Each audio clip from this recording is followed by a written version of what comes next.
Today I am going to introduce you to a tiny piece, a trace of Hong Kong's legacy from the first and the last king of Kowloon. And just next to this quiet public estate is one of the man's final decrees over this city.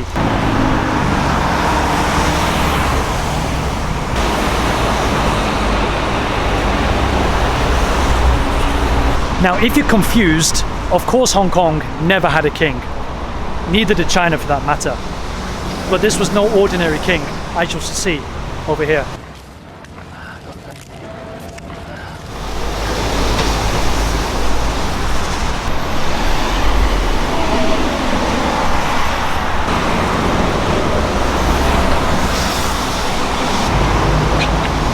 Now his name was Sang Chu Choi, hopefully I got that pronunciation correct, and he was supposedly barely literate and from a quiet little village in the Guangdong region of China. Sang Cao Choi's 50-year reign began around the age of 35 when he supposedly visited his hometown in Guangdong. He found records that indicated an illustrious family heritage, and one of his ancestors, Zheng Guangzhen, had been a senior official at the court of the Zhao dynasty and possessed extensive titles in the Sao Mau Ping area of Hong Kong. This is in the eastern Kowloon area, and of course Sang Cao Choi came back to collect.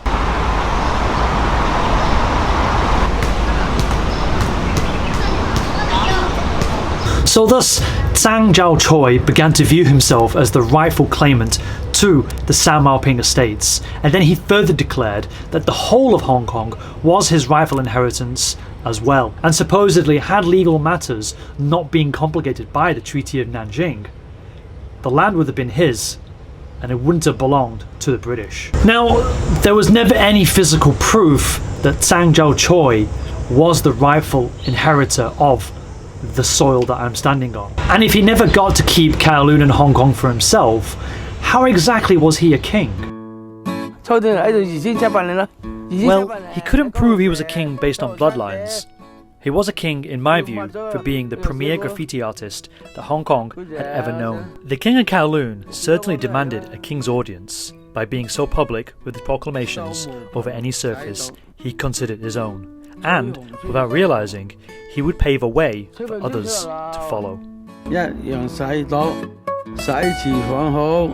At the height of his career, the King of Kowloon's massive body of work made his graffiti an ever-present aspect to these streets. And this was at a time when the politics of Hong Kong was at its most intense.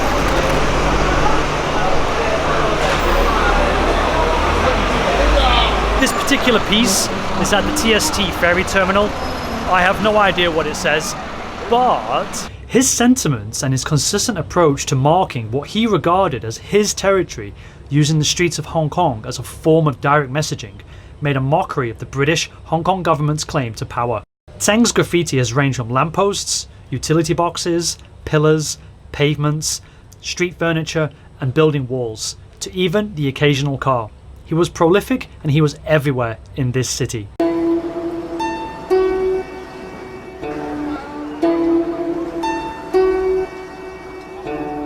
Although his graffiti was repeatedly painted over by government workers, he would often return to reapply his messages as soon as the paint would dry.